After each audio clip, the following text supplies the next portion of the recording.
The afternoon sun streamed through the tall windows of Riverside Music Academy, casting golden light across the polished marble floors. Today was different from any other day at the prestigious school. It was the annual Spring Showcase, an event that brought together the finest young musicians from across the city.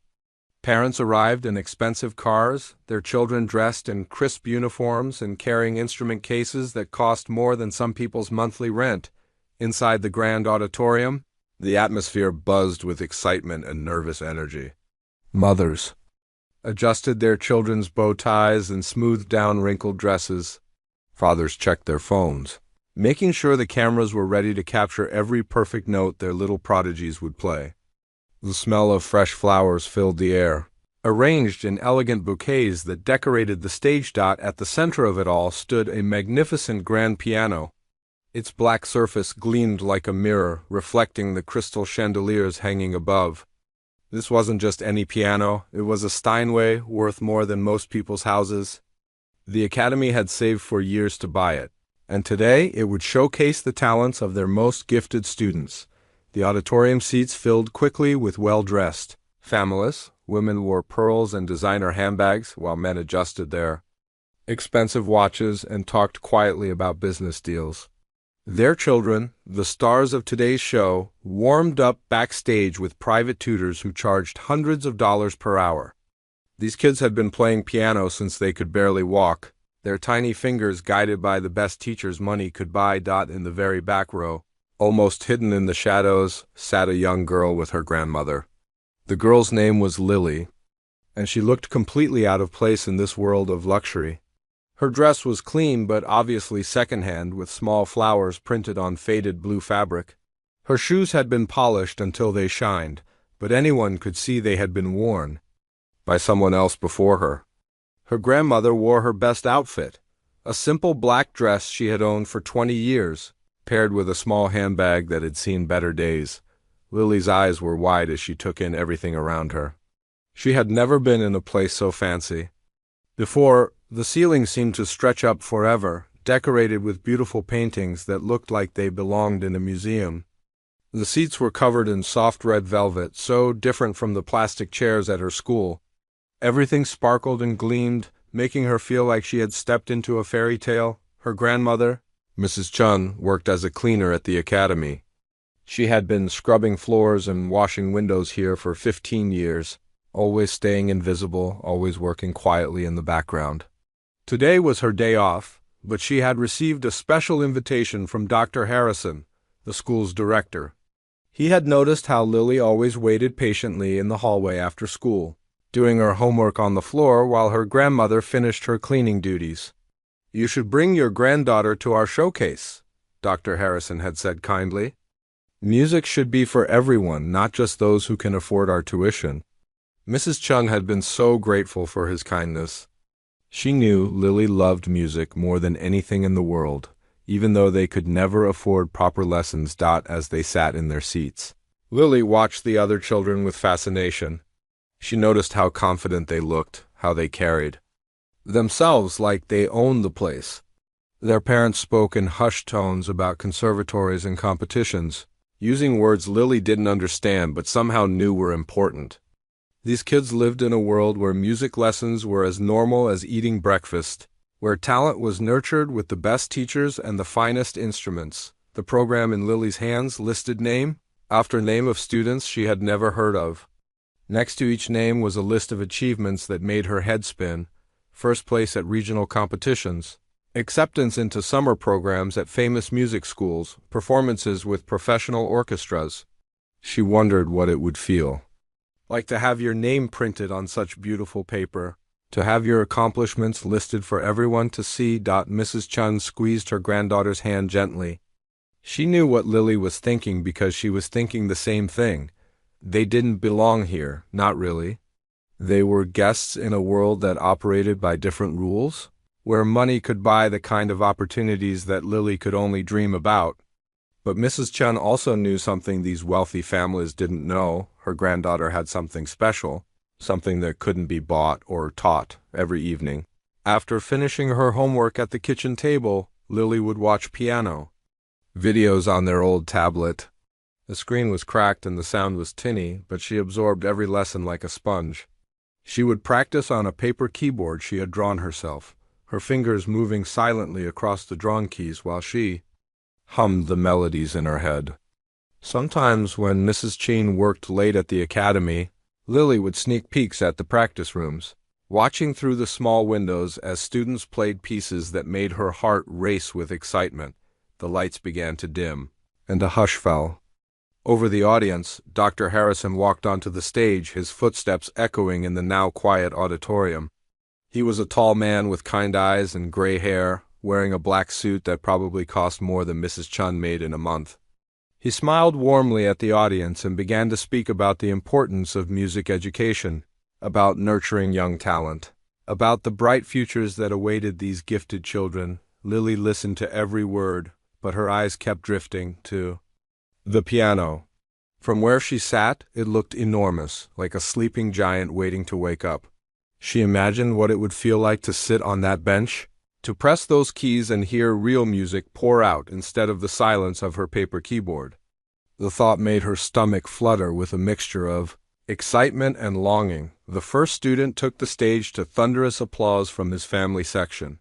He was a boy about Lily's age, wearing a perfect black suit with a bow tie that probably cost more than her entire outfit.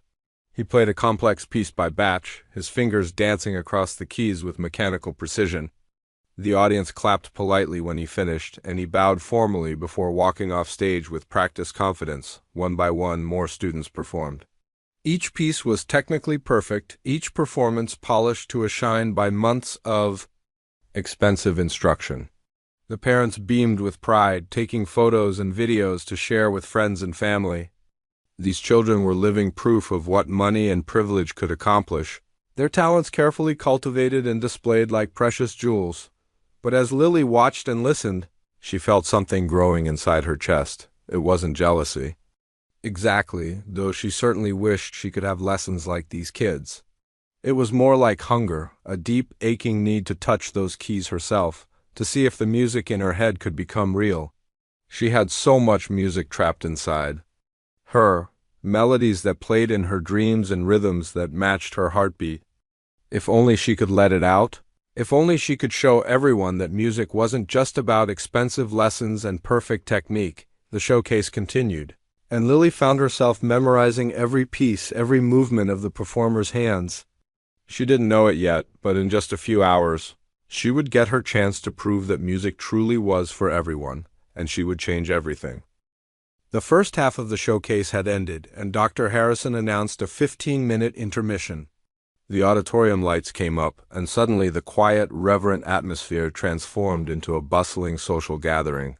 Parents stood up, stretching their legs and immediately pulling out their phones to share videos of their children's performances. The sound of conversations filled the air as families congratulated each other and discussed the impressive talent they had just witnessed. Lily watched as the performers emerged from backstage, still in their formal concert attire. They moved through the crowd like celebrities, accepting praise and compliments from adults who seemed genuinely amazed by their skills. She noticed how comfortable these kids looked receiving attention, how they smiled and nodded graciously when people told them how wonderful they were. It was like they had been born for this kind of recognition. Mrs. Chun stood up slowly, her old knees creaking slightly after sitting for so long. She looked down at her granddaughter with a gentle smile. "I'm going to get us some water from the lobby," she said, patting Lily's shoulder. "These fancy events always make me thirsty. You stay here and rest your legs, sweetheart. I'll be right back." Lily nodded, settling deeper into her velvet seat. She was actually grateful for a moment alone. The intensity of watching all those performances had left her feeling overwhelmed and slightly dizzy. All that beautiful music, all those confident young faces, all that applause, it was like being in a dream where everyone spoke a language she understood but had never been allowed to use herself. As the crowd thinned out, with many people heading to the lobby for refreshments and bathroom breaks, Lily found herself with a clearer view of the stage. The magnificent piano sat there in the soft stage lights, looking somehow both inviting and intimidating. During The performances, it had seemed like a magical creature, responding to each touch with sounds that ranged from whisper-soft to thunderously powerful. Now, in the relative quiet, it looked almost lonely. Without really planning to, Lily stood up. Her legs felt shaky, but something was pulling her forward. She told herself she just wanted a closer look, just wanted to see the piano from a better angle. Her grandmother had said to stay in her seat, but surely there was no harm in walking down a few rows to get a better view. The ushers had stepped out, and most of the audience was in the lobby. No one would even notice her. Step by step, she made her way down the aisle. The carpet was so thick her footsteps made no sound. Each row she passed brought her closer to the stage, and with each step her heart beat a little faster. She had seen pianos before, of course. There was an old upright in the music room at her school, though it was missing several keys and hadn't been tuned in years. But this instrument was something entirely different. It was like comparing a bicycle to a race car. When she reached the front row, Lily stopped and stared. From this close, she could see every detail of the piano's construction.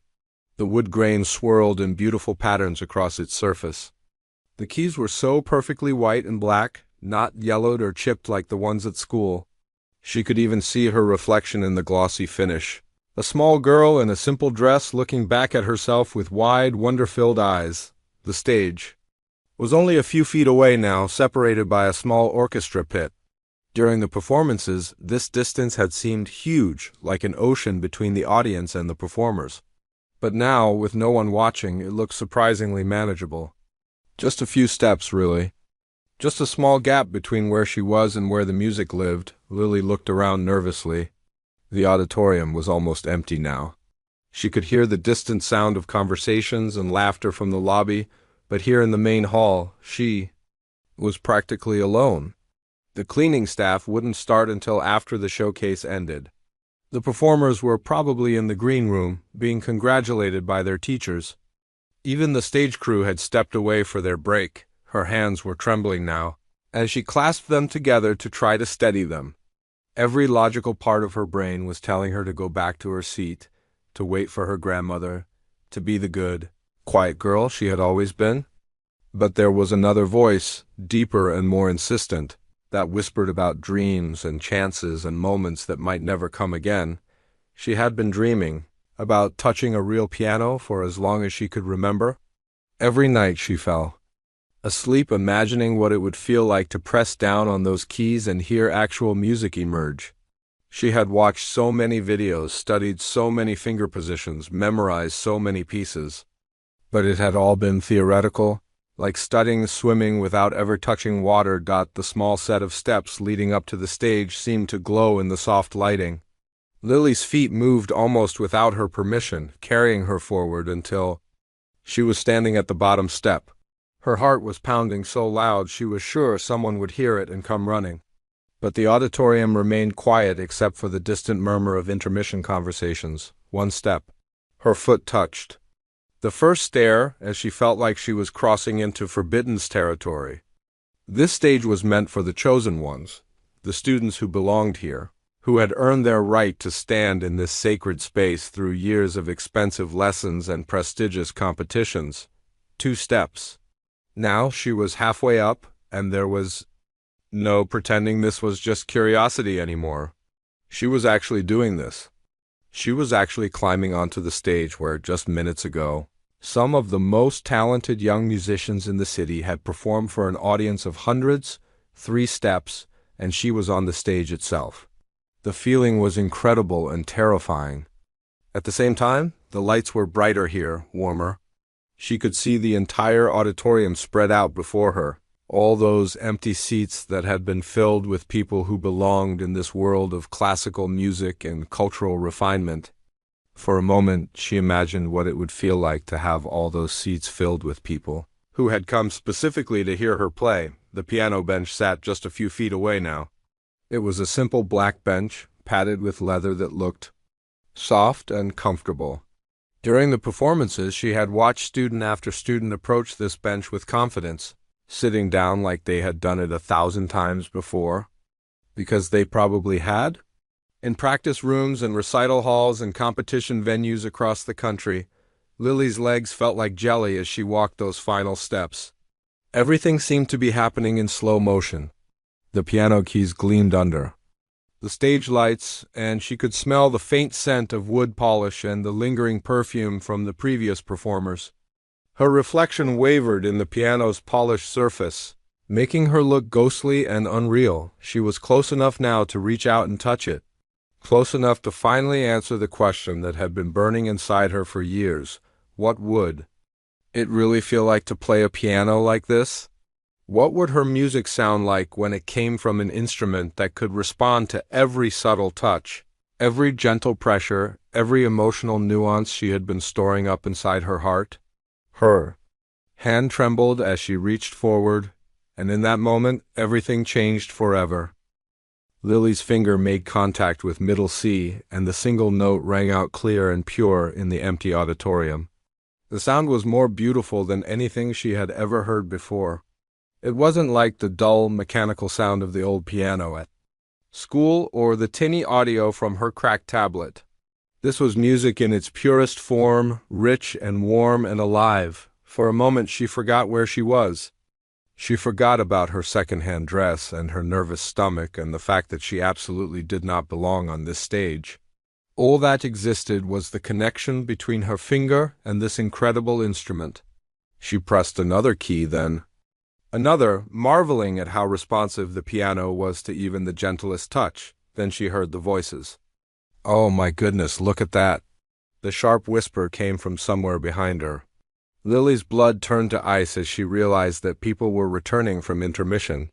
She spun around, her heart hammering against her ribs, and saw a small group of students standing at the edge of the stage area. They were still in their performance clothes, looking like they had just come from the green room where the performers had been receiving congratulations. The girl who had spoken was tall and elegant, with perfectly styled blonde hair and a black velvet dress that probably cost more than Mrs. Chun made in a week.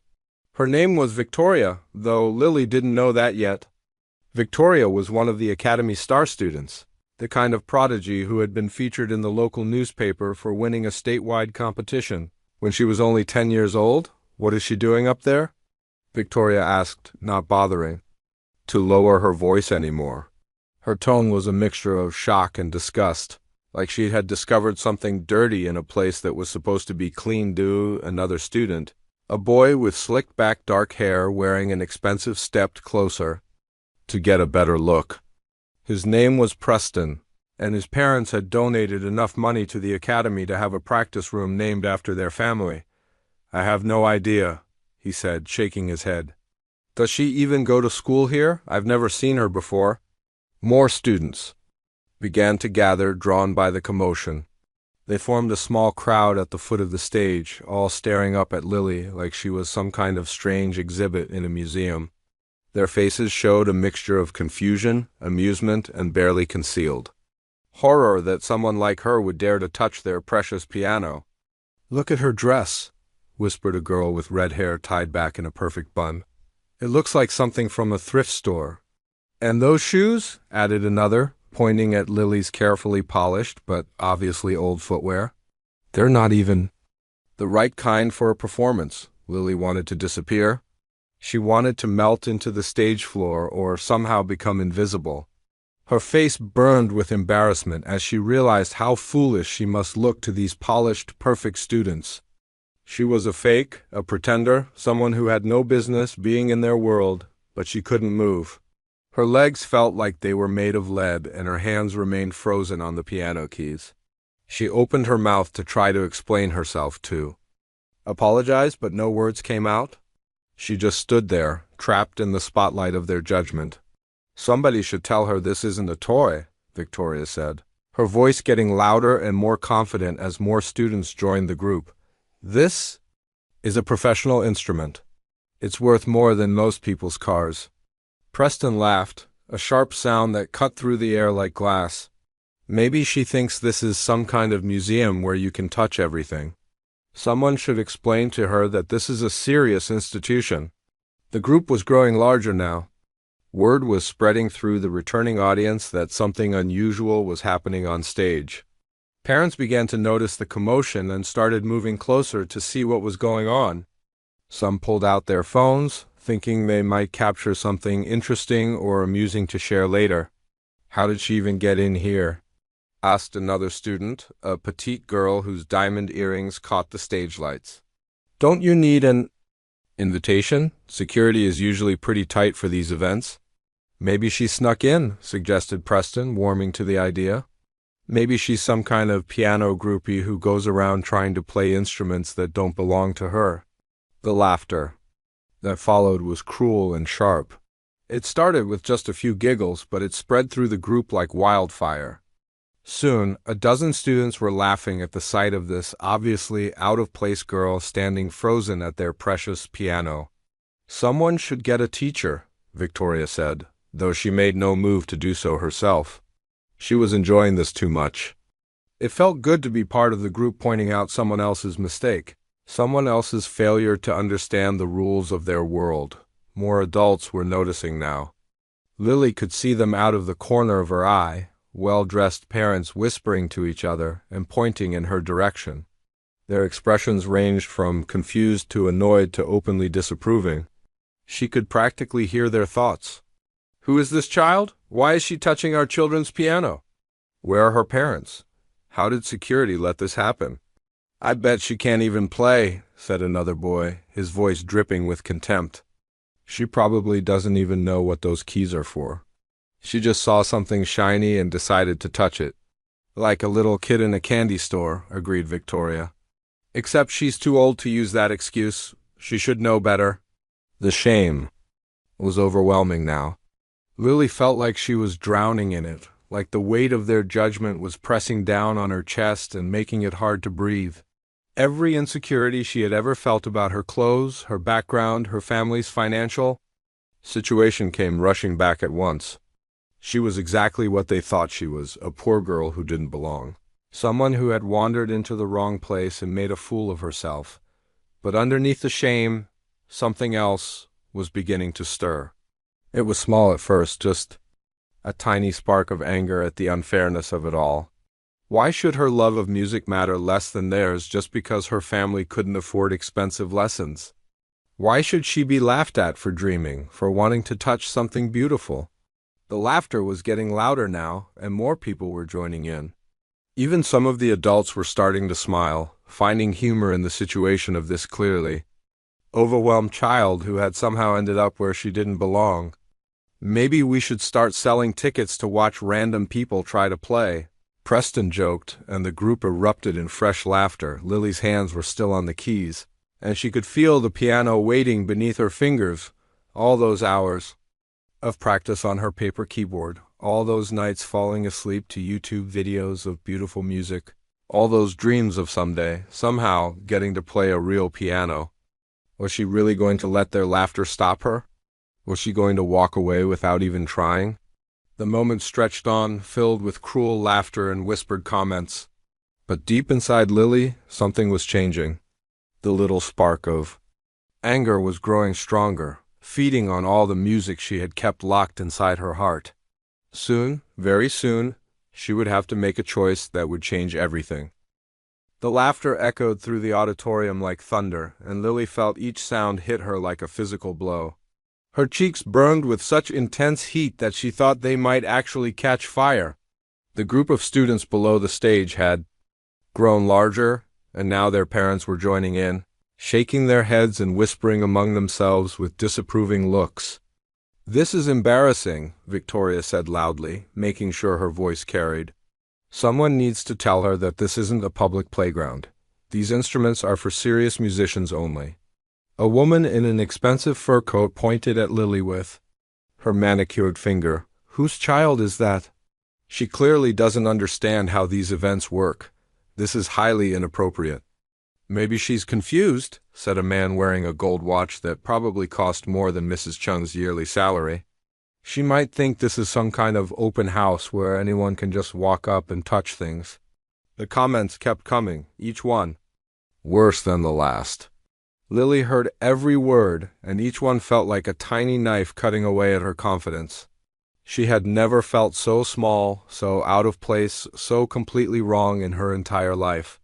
Her hands trembled on the piano keys, and she could feel tears starting to build behind her eyes. "Look, she's shaking," Preston pointed out with a cruel laugh. "She knows she's been caught doing something she shouldn't be doing." "I'd bet she can't even read music," added another student, a girl with perfect curls and a dress that looked like it came from a magazine. "She probably just saw other people playing and thought it looked easy." The crowd was getting more confident now, feeding off each other's cruel energy. What had started as shocked whispers was turning into open mockery. Some of the younger students were giggling behind their hands, while the older ones made loud comments designed to humiliate Lily even further. "Someone should ask her what piece she thinks she's going to play," Victoria suggested with fake sweetness. "Maybe Twinkle, Twinkle, Little Star, that seems more her level." The laughter that followed was the loudest yet. Even some of the parents were smiling now, finding humor in what they saw as an amusing situation. To them, this was just a funny story they would tell their friends later about the time some random girl wandered onto the stage at their children's prestigious concert. Lily's vision started to blur as the tears she had been fighting finally began to fall. She felt completely exposed, like everyone in the auditorium could see right through her and judge everything they found lacking. Her dress suddenly felt even more shabby, her shoes even more worn, her entire presence even more wrong. "Oh no, now she's crying," said Preston, but his tone held no sympathy at all. "Maybe next time she think twice before trying to pretend. She belongs somewhere she clearly doesn't." The weight of their judgment was crushing. Lily felt like she was being pressed down by an invisible force that wanted to make her disappear entirely. Every insecurity she had ever had about her family's financial situation, about her lack of formal training, about her dreams that seemed too big for someone like her, all came rushing back at once. A security guard had noticed the commotion and was making his way toward the stage. He looked confused and slightly annoyed, like this was exactly the kind of problem he didn't want to deal with during such an important event. Lily could see him approaching out of the corner of her eye, and she knew that in just a few moments she would be escorted off the stage in front of everyone. "Finally," Victoria said with satisfaction when she spotted the guard. "Someone's going to handle this properly." The shame was overwhelming. Lily had never felt so humiliated in her entire life. Part of her wanted to run off the stage before the security guard reached her, to disappear into the crowd and pretend this had never happened. She could find her grandmother in the lobby and they could leave quietly and maybe no one would remember the girl who had dared to touch the sacred piano. But then, through the haze of her embarrassment and fear, she heard a voice. It wasn't coming from the crowd of mockers below the stage. It was coming from inside her own memory, as clear as if the speaker was standing right next to her. "Music doesn't care about your fancy clothes or your expensive lessons, little star. Music only cares about what's in your heart." It was her grandfather's voice. He had died when she was 8 years old, but she could still remember sitting on his lap while he told her stories about the power of music. He had been a street musician in his younger days, playing guitar on corners for whatever coins people would drop in his case. He never made much money, but he always said that music had made him the richest man in the world. "Don't let anyone tell you that music belongs to only certain people," he had said during one of their last conversations before he got sick. "Music belongs to anyone who loves it enough to let it live in their heart. And you, my little star, have more music in your heart than most people could carry in a lifetime." The memory hit her like a wave, washing away some of the shame and replacing it with something else, something stronger, something that had been growing inside her for years, fed by countless hours of practicing on paper keys and dreaming of moments just like this one. The laughter continued, but it seemed more distant now. The cruel comments kept coming, but they felt less sharp, less able to cut through the protective shell that was forming around her heart. The security guard was getting closer, but instead of panic, Lily felt a strange sense of calm beginning to settle over her. Her grandfather had been right. Music didn't care about her second-hand dress or her worn shoes or the fact that she had never had a proper lesson. Music cared about the melodies that played in her dreams, the rhythms that matched her heartbeat, the emotions that she had been storing up inside her soul for years with no way to let them out. Until now, her hands were still on the keys, and she could feel the piano waiting beneath her fingers like a sleeping giant ready to wake up. All those nights of practice, all those hours of watching videos and memorizing finger positions, all those dreams of someday getting to play a real piano, it had all led to this moment. The crowd was expecting her to run away in shame. They were waiting for her to prove them right, to show that she was exactly what they thought she was, a poor girl who didn't understand her place in the world. The security guard was almost at the stage now, ready to remove her like an unwanted distraction from their perfect, polished event, but something was changing inside Lily. The little spark of anger that had started when the laughter began was growing stronger, fed by her grandfather's words and her own deep love of music. She thought about all the hours she had spent dreaming of this moment, all the sacrifices her grandmother had made, all the music that was trapped inside her just waiting for a chance to be heard. Maybe she didn't belong in their world of expensive lessons and designer clothes, but music belonged to her just as much as it belonged to them, and she was about to prove it. Lily closed her eyes and took the deepest breath of her life. The laughter around her seemed to fade into the background as her grandfather's words echoed in her mind. She could almost feel his gentle hand on her shoulder, giving her the courage she needed. When she opened her eyes again, something fundamental had changed inside her. The security guard was only a few steps away now, his hand already reaching toward her to escort her off the stage. The students below continued their cruel commentary, waiting for the final humiliation of watching her be removed like an unwanted piece of trash. The parents stood with their arms crossed, shaking their heads at this disruption to their perfect afternoon, but Lily wasn't moving. Instead, she slowly turned back toward the piano and placed both hands properly on the keys. Her fingers found their positions as naturally as if she had been playing this instrument her entire life. Every muscle memory from her countless hours of practice on that paper keyboard suddenly came rushing back. Every melody she had memorized, every technique she had studied, every dream she had nurtured in secret, it all crystallized in this single moment. "What is she doing now?" Victoria asked, her voice sharp with disbelief. "Is she actually going to try to play something?" The laughter faltered slightly. There was something different about Lily's posture now, something that made the crowd pause. She wasn't trembling anymore. Her back was straight, her shoulders relaxed, her hands positioned with a confidence that seemed to come from nowhere. "She's probably going to make a fool of herself even more," Preston said, but his voice lacked its earlier certainty. Something about the way Lily sat at the bench, the way she held her hands, looked almost professional. The security guard slowed his approach, unsure of what to do. His job was to remove disturbances, but the girl wasn't being disruptive anymore. She was just sitting at the piano like any other performer. He glanced toward the side of the stage. Looking for guidance from the event coordinators, Lily's mind had become perfectly clear. All the noise, all the judgment, all the fear had melted away, leaving only the music. She could hear the piece she wanted to play as clearly as if it was already flowing from the piano. It was Chopin's Minute Waltz, a piece she had watched performed hundreds of times online, a melody that had lived in her heart for so long it felt like part of her own heartbeat. Her grandmother's voice joined her grandfather's in her memory. "You practice more than any child I know," Mrs. Chun had said just last week while watching Lily's fingers move across her paper keyboard. "Someday, when you get your chance, you're going to amaze everyone." That someday was now. The crowd had grown quieter, though not from respect. They were waiting for the spectacle, for the moment when this obviously untrained girl would embarrass herself completely by attempting something far beyond her abilities. Some people even had their phones out, ready to record what they assumed would be a cringe-worthy moment they could share and laugh about later. "This should be interesting," someone whispered from the audience. "I wonder if she even knows where middle C is.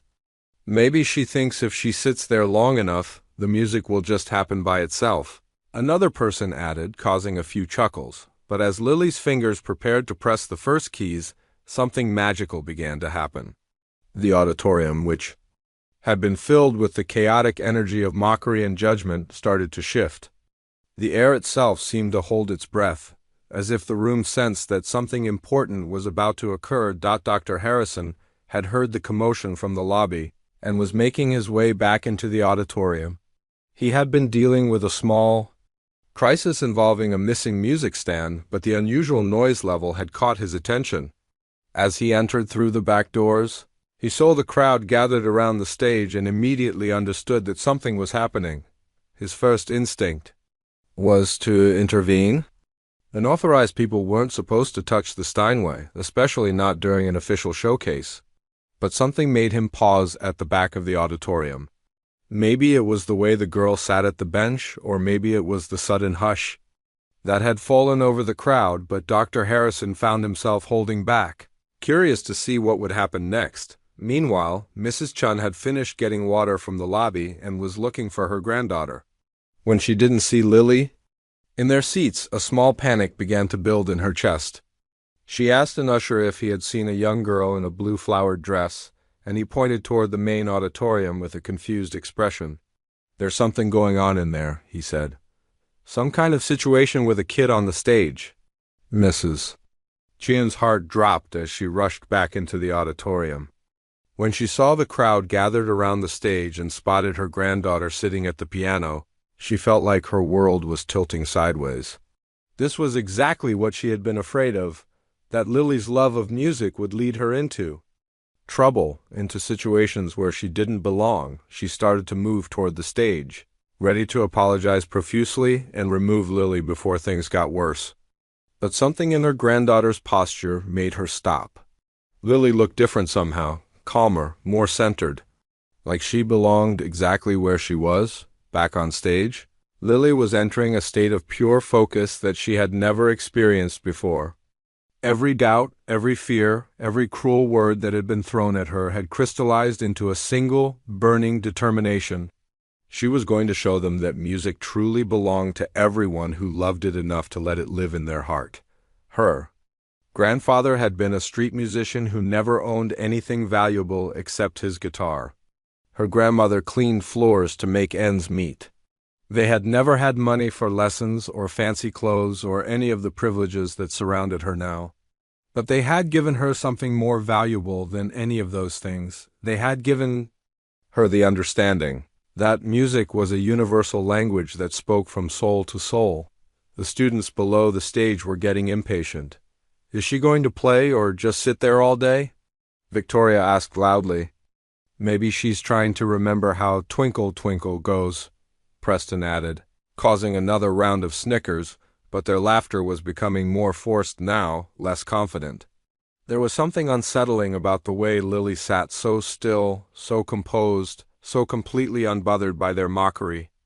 It was like she had found some inner source of strength that made their words powerless. The security guard had stopped completely now, unsure whether to proceed. Dr. Harrison was slowly making his way down the aisle, but he was moving carefully, as if he sensed that interrupting this moment might be a mistake. And then, in the perfect silence that had finally fallen over the auditorium, Lily's fingers touched the keys and began to play. The first notes of the minute waltz rang out clear and true, and everything changed forever. The first notes that flowed from Lily's fingers were like liquid gold. The opening melody of Chopin's Minute Waltz cascaded through the auditorium with a clarity and precision that made everyone freeze in place.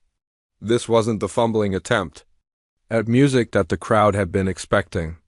This was something extraordinary. Victoria's mocking smile vanished from her face as if someone had flipped a switch. Her mouth fell open slightly as she heard technique that rivaled her own despite years of expensive private lessons. The melody was flowing with the kind of natural musicality that couldn't be bought or taught. It had to come from somewhere deeper. Preston stopped mid-laugh, the sound catching in his throat like he was choking. He had been preparing another cruel comment, but the words died on his lips as he realized what he was hearing. This girl, this nobody in her second-hand dress, was playing with a skill level that put most of the academy's students to shame, the parents who had been shaking their heads. in disapproval now found themselves leaning forward, straining to hear every note. Their expressions shifted from annoyance to confusion to something approaching awe. The woman in the fur coat actually took a step closer to the stage, her perfectly manicured hand rising unconsciously to her chest. Dr. Harrison stopped, walking entirely. In his 30 years of music education, he had heard thousands of students play this particular piece.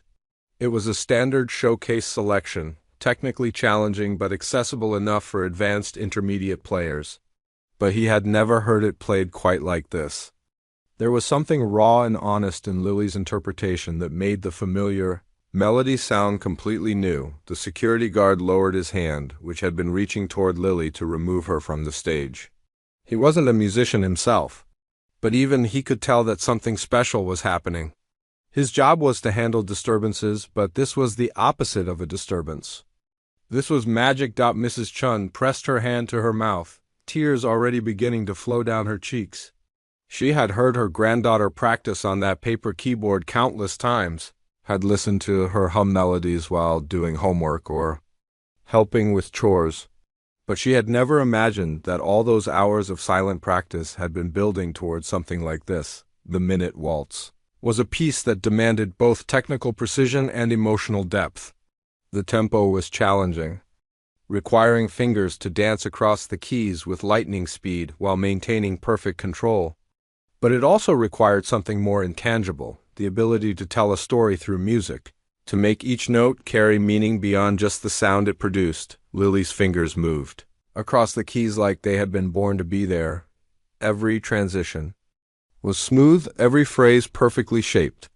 Her years of watching online tutorials and memorizing finger positions were paying off in ways she had never dared to imagine. But more than that, she was pouring her entire soul into the music. Each note carried the weight of all her dreams, all her frustrations, all her love for music that had been building up inside her for years with no proper outlet.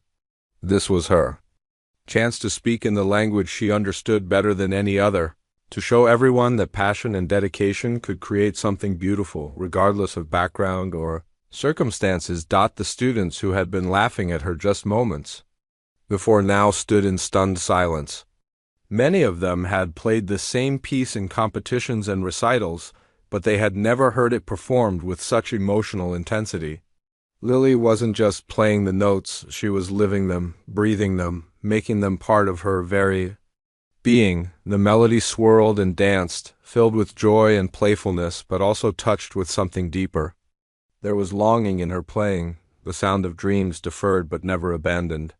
There was determination, the musical equivalent of refusing to give up despite overwhelming odds. And there was pure, unfiltered love for the music itself. A hush had fallen over the entire auditorium that was deeper than simple quiet. It was the kind of silence that comes when people realize they are witnessing something they will remember for the rest of their lives. Even the youngest children in the audience seemed to sense that this was a moment that demanded their complete attention. The technical aspects of Lily's performance were flawless. Her tempo was perfect, her dynamics carefully controlled, her phrasing musical and natural. But what truly set her apart was the emotion she brought to every single note. This wasn't just a demonstration of skill, it was a conversation between her heart and the piano, conducted in a language that everyone could understand even if they couldn't speak it themselves. Victoria found herself analyzing Lily's technique with a mixture of admiration and disbelief. The girl's hand position was textbook perfect. Her fingering choices were intelligent and efficient, and her use of the sustain pedal showed an understanding of the instrument that typically took years to develop. How was this possible? Where had she learned to play like this? The waltz continued to unfold, each section building on the last. Lily navigated the challenging middle section with ease, her left hand providing a solid foundation while her right hand spun out the intricate melody lines. The part that gave many students trouble, the rapid-fire passages that required absolute precision, flowed from her fingers. Like water. Dr. Harrison was mentally revising everything he thought he knew about musical education. Here was proof that formal training, while valuable, wasn't the only path to excellence. This girl had somehow taught herself to play at a level that many of his tuition-paying students would never reach. Despite years of professional instruction, the parents in the audience were having their own revelations. Many of them had spent thousands of dollars on their children's musical education, driving to lessons and competitions, hiring the best teachers money could buy. Yet here was a child who had clearly achieved remarkable results through pure determination and self-directed learning.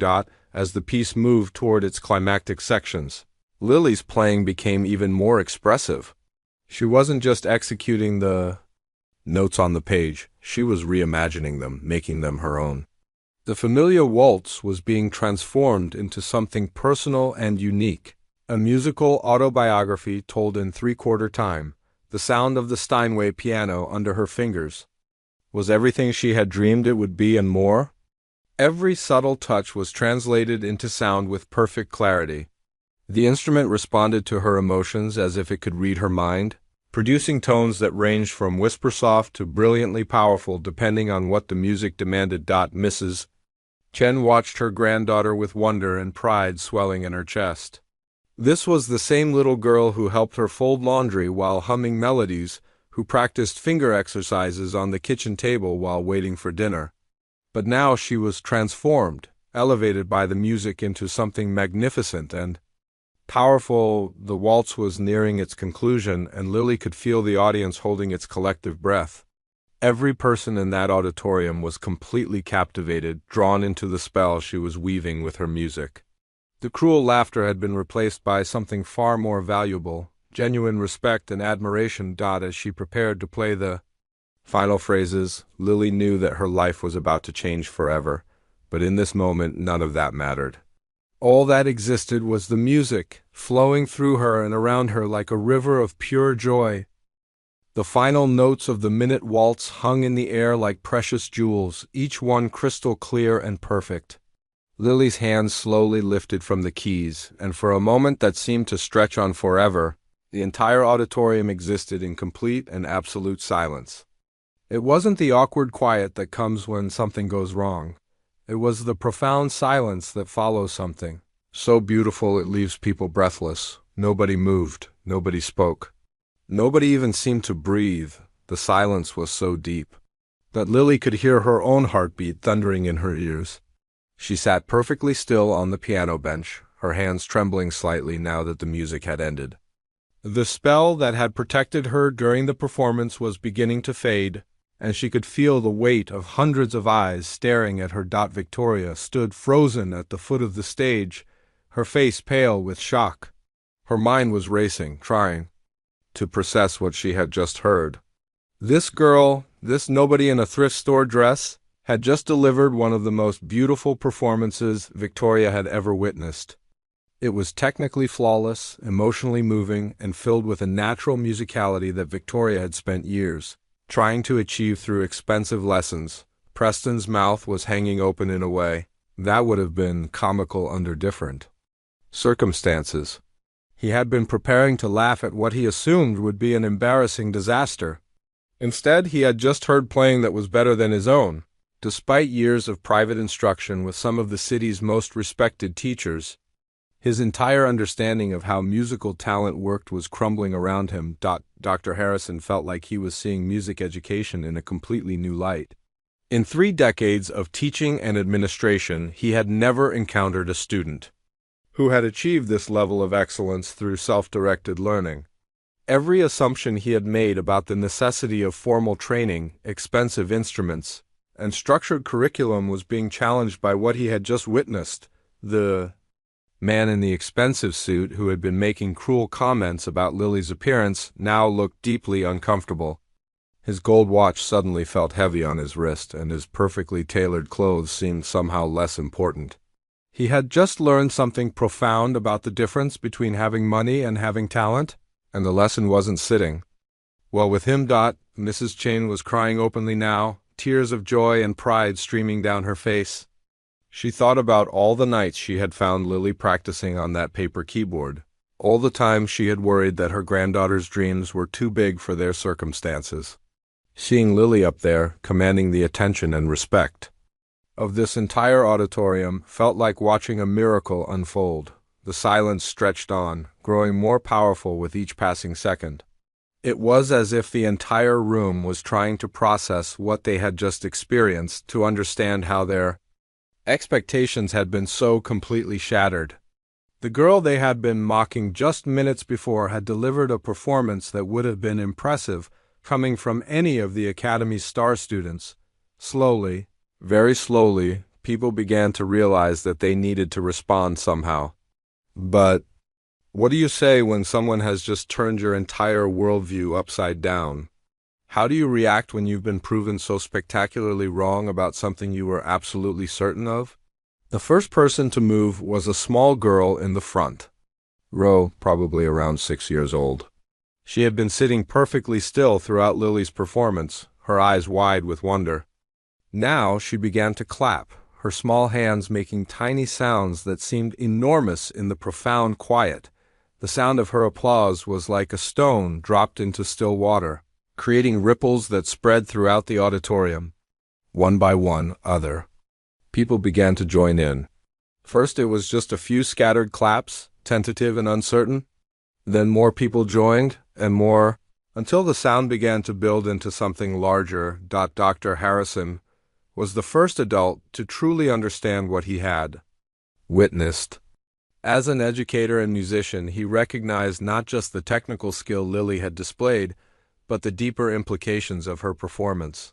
Here was a child who had somehow acquired conservatory-level abilities through sheer determination and love of music. It was exactly the kind of student he had spent his entire career hoping to discover. He began to clap, slowly at first, then with increasing enthusiasm. His applause was deliberate and respectful, the kind of recognition one professional musician gives to another. Seeing their director applaud seemed to give other people permission to express their own amazement. Victoria found herself clapping almost against her will. Part of her was still struggling with jealousy and confusion, but a larger part was genuinely moved by what she had heard. She had spent years perfecting her technique, but she had rarely felt the kind of emotional connection to music that had poured out of Lily's performance. The woman in the fur coat was applauding too, her diamond rings catching the light as her hands moved together. She felt ashamed of her earlier judgment and comments. She had been so quick to assume that appearance and background determined worth, and she had been proven dramatically wrong. Preston started clapping reluctantly, his face red with embarrassment.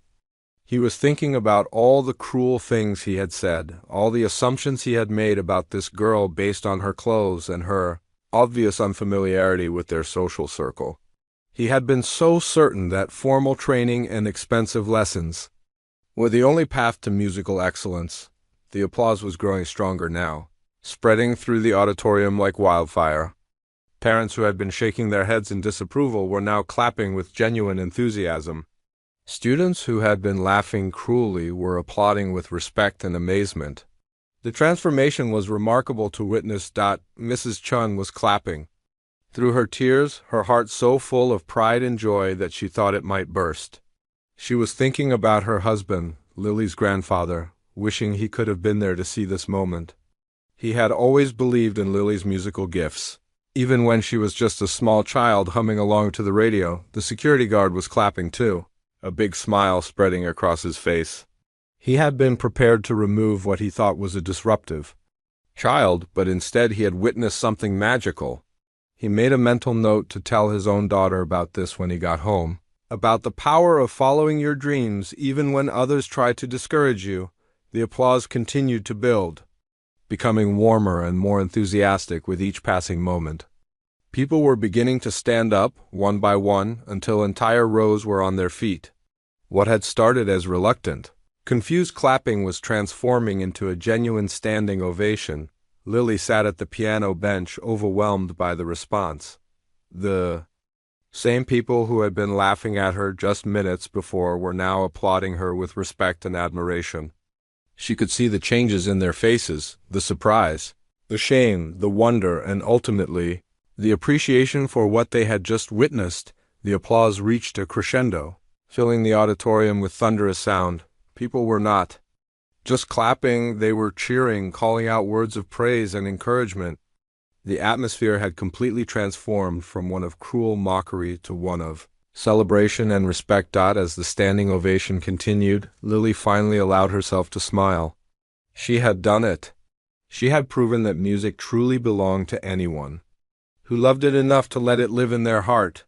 And in doing so, she had changed not just her own life, but the lives of everyone who had witnessed her incredible performance. The standing ovation seemed to go on forever, waves of applause crashing over Lily like ocean waves.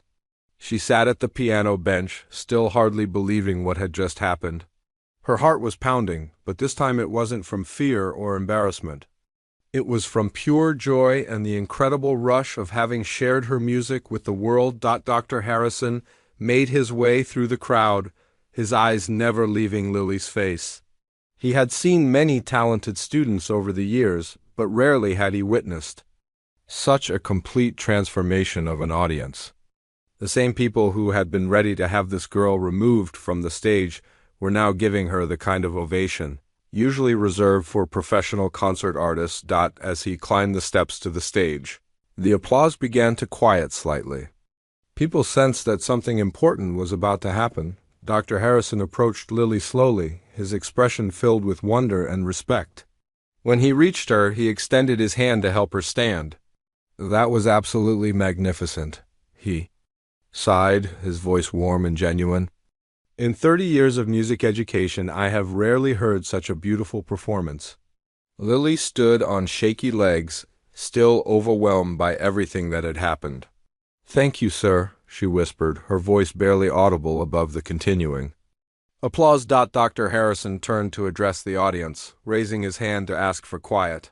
The applause gradually faded, but people remained standing, unwilling to sit down and somehow diminish the importance of this moment. "Ladies and gentlemen," Dr. Harrison began, his voice carrying clearly through the auditorium's excellent acoustics, "we have just witnessed something extraordinary. This young lady has reminded us all of something very important about music and about life itself." He paused, looking out at the sea of faces, many of which still showed signs of shock and amazement. "Music doesn't care about your bank account," he continued. "It doesn't care about your designer clothes or your expensive instruments. Music cares only about the passion in your heart and your willingness to work hard to express that passion. This young musician has just demonstrated that talent and dedication can overcome any obstacle." The audience began applauding again, but Dr. Harrison raised his hand to continue. "What's your name, dear?" he asked, turning back to Lily. "Lily Chun," she replied, her voice getting stronger. "Lily Chun," Dr. Harrison repeated, turning back to the audience. "I want everyone to remember that name, because I have a feeling we're going to be hearing great things from her in the future." He paused again, and when he spoke next, his voice was filled with emotion. "Lily, I would like to offer you a full scholarship to attend Riverside Music Academy. Your talent deserves to be nurtured by the best teachers we can provide." The audience erupted in cheers and applause. Mrs. Chun gasped from her position in the back of the auditorium, her hand flying to her mouth. A scholarship to Riverside Academy was worth tens of thousands of dollars and represented opportunities that she had never dared to dream of for her granddaughter. Lily's eyes filled with tears as the reality of Dr. Harrison's offer sank in. "Really?" she asked, hardly daring to believe it. "Really," Dr. Harrison confirmed with a smile. "Talent like yours should never be wasted due to financial circumstances. We would be honored to have you as part of our academy family." Victoria stepped forward from the crowd, her earlier cruelty replaced by genuine admiration. "I'm sorry," she said loudly enough for everyone to hear. "I'm sorry for the things I said. You're an amazing musician, and I was wrong to judge you." Preston nodded in agreement, his face red with shame. "We all were," he added. "You're incredible, and we should have seen that instead of being mean." The apology seemed to open a floodgate.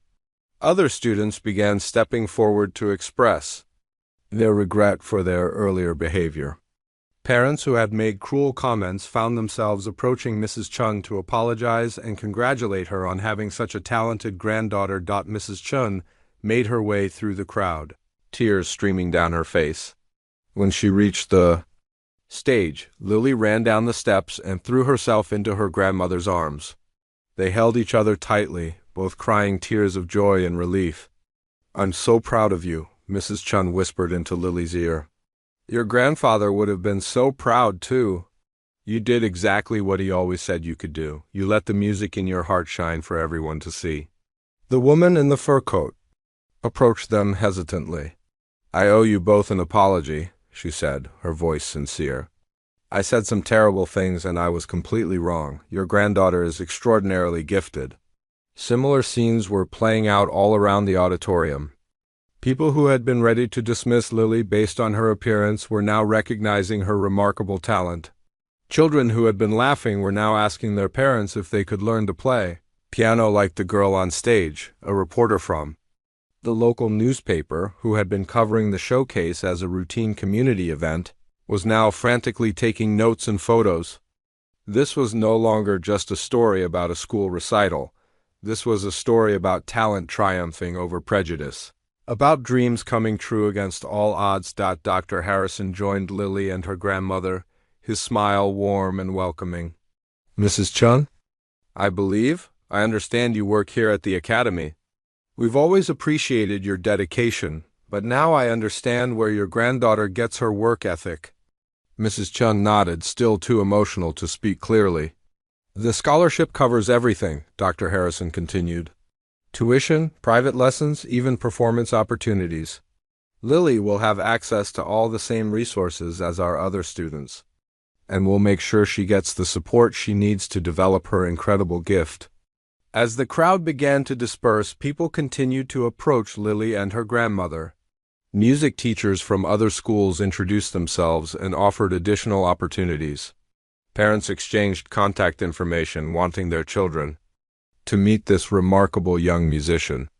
Local music store owners offered discounts on instruments and sheet music, but perhaps the most meaningful moment came when a little girl, one of the youngest students at the academy, tugged on Lily's dress. "Will you teach me to play like that?" she asked with wide, hopeful eyes. Lily knelt down to the little girl's level and smiled. "Practice every day," she said gently. "Even if you don't have a real piano, practice with your heart. Music lives inside you, and if you love it enough, it will find a way to come out." The little girl nodded solemnly, as if she understood that she had just received the most important lesson of her life. As the auditorium finally began to empty, Lily looked back at the piano one more time. Just a few hours ago, it had seemed like an impossible dream to touch those keys. Now it represented the beginning of a new chapter in her life, one filled with possibilities she had never dared to imagine. The girl who had been laughed at for touching the piano had not only silenced her critics, she had inspired an entire auditorium full of people to reconsider their assumptions about talent, worth, and the power of dreams. And in the years to come, whenever students at Riverside Academy felt discouraged or different, they would remember the day when Lily Chun proved that music truly belongs to everyone who has the courage to let it live in their heart. Her story would be told and retold, inspiring countless other young musicians to pursue their dreams regardless of their circumstances. Because sometimes the most beautiful music comes from the most unexpected places, played by hands that have never held anything more valuable than hope and determination.